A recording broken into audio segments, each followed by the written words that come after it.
Hi everyone. Today is Wednesday, October 22nd, 2025. And this is a message for the collective. I'm going to start by opening up this reading with an oracle card. And I'm going to ask the question, what is it that we need to hear today? What message wants to come through?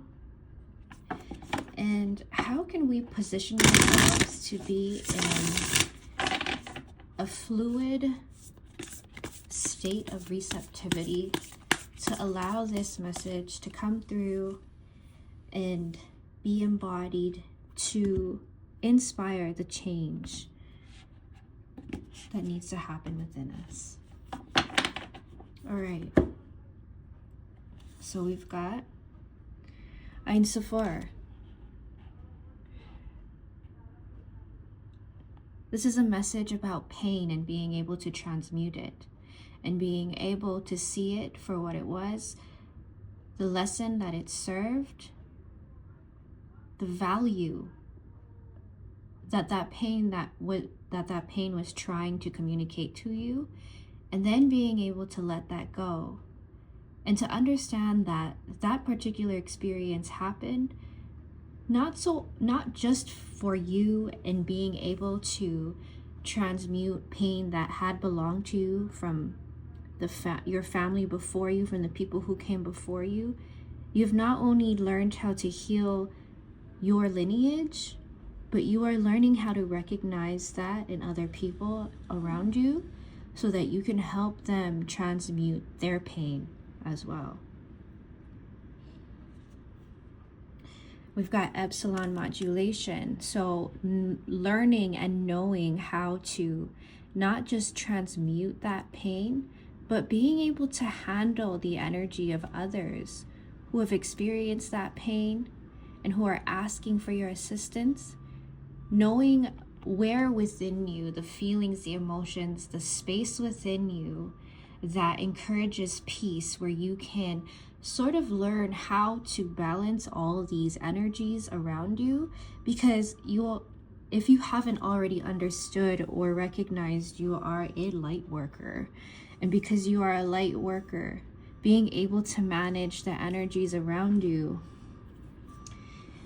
that are trying to communicate with you, that are looking for a space to become more, to become different, to transform, is going to be important so that you can also manage the creative aspect of your life and live a meaningful life. One more, Lasya of Parvati. This has a lot to do with knowing that your suffering is over, that you have experienced exactly what you needed to experience for yourself, for those who came before you, and for those who you are going to help. But understand that you do not need to go through the old process of long-term suffering in order to get to this point, that the lesson of learning and letting go will be able to shorten. It is shortened now. So be aware, be present with what you have already learned, and with everything that seems negative that comes into your space now. Understand that it's there to teach you, and immediately let that go so that you can begin to move forward and experience a timeline that is filled with more meaning, more positivity, and all the things that you have been asking for, all the things that you came here for. I'm going to pull some tarot on this.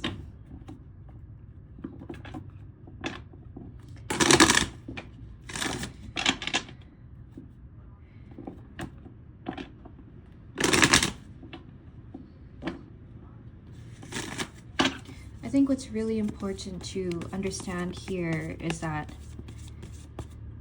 the belief system of you have to experience pain in order to experience joy, that in order to be deserving of joy, you need to experience pain, does not need to be your truth anymore, that is an old belief. And that seems to be the lesson that you not only have taught yourself are teaching yourself, but that is a lesson that you are going to pass on to everyone around you as well, and not through words but through example. So let's move forward with some tarot. We've got the Nine of Wands. To be passionate about being passionate. We've got the Two of Wands reversed. This is your starting point, being able to decide if you're not too sure how you're going to move forward, how you're going to get yourself out of this old cycle of believing that you need to experience suffering in order to experience joy, in order to be deserving of joy. As you move out of this and you're not too sure or can seem to find clarity on how to move forward out of this cycle, being able to ask and pray for the passion that you have been wanting to feel and understand, to allow that path, allow that intention to be what you are passionate about, to be passionate about being passionate. Now that can seem kind of confusing for those of us who, don't understand or have allowed ourselves to be passionate about everything, because we are always in survival mode. And so the Two of Wands presents itself here because it's not that it's not for you. It's just that you haven't allowed space for it. That's why you can't quite see what's next for you or even feel what's possible for you. But these two come with the fire necessary to create something new, and to allow yourself the privilege and the opportunity to make space for the unknown and to trust in the unknown, to balance and bring peace to your nervous system, is what's going to allow the universe to manifest something that you didn't think was possible. So this message here is definitely to trust, to move at a pace that you can keep up with, so that you can begin to see the value and the importance of having had taken the pain that you have transmuted or are currently transmuting, and seeing what that brings you into. There is something for you to be experienced that you have no idea about. So remain open and receptive here. And we've got the Chariot. This is moving into a space of not just joy, but of love that you have always wanted to experience, of a deep, real love, not a survival love, not a love that feeds our traumas and our old cycles, toxic behaviors. This is a love of yourself that is beginning to bubble up and accumulate within you, and something that you are going to be able to share and experience with someone else. And so remain open and allow yourself the opportunity to experience life on a completely different level. And so I'm going to go ahead and pull some guidance cards on this. It seems that, I want to bring forth more information about this light work. Now, I had said earlier that the work here for you is to set the example of joy, that you do not need to be deserving. You do not need to experience pain in order to be deserving of joy. Joy is your birthright. And your light work here is to set the example to others, especially those closest to you, that joy is your birthright, and it is the birthright of everyone else. And that is your work. Imagine that being your work, just to be as joyful as possible. All right, so guidance moving forward here. I'm going to bring some dream cards into this. We've got departed loved ones. So know that in this journey, they're right there with you. They know that the work you're doing right now, is painful or as uncomfortable as it may be feeling, it is necessary for you, and it heals lineages and experiences of all the people who have come before you. And something within me feels like you value that. You value being able to heal the experiences and transform the experiences that have been passed on to you, so that those who come after you get to experience life on a completely different timeline, to level up in a sense. Then we've got chase, face and embrace the person in the mirror. Like I was saying, you're going to be able to, what's coming to you right now is this ability to love yourself on a level you never have before so that you can share it with others.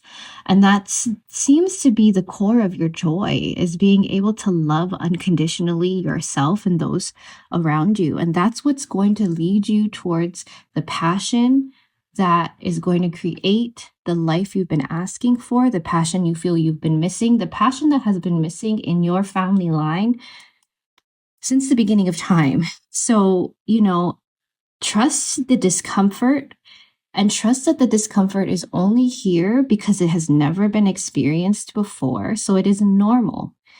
And treat it as such, treat it with reverence, and trust that you are going to experience something that is completely different and new and exciting. Last card. Computer, upgrade your mental software. Meditation comes to mind here. Quieting your mind, being able to hear the subtle guidance of your higher self and of those who have come before you. Notice the difference between the programmed thoughts, the programmed way you were taught to live life, and notice the subtle guidance that comes to you when your mind is quiet, when you are alone, and start following it. That's what's going to upgrade your mental software, is beginning to create a relationship with your intuition. And the only way you begin to do that is to show up and follow through on all the inspirations that your intuition brings to your table. Begin to trust yourself. That is how you're going to, create that unconditionally loving relationship, is to continue showing up, trusting the inspiration that comes to you, even if it doesn't seem logical, because you will never know unless you do. So give yourself the chance, give your higher self a chance to lead you towards the life you've been wanting to live. And so with that said, I hope you were able to draw something valuable from this reading. Have a great day.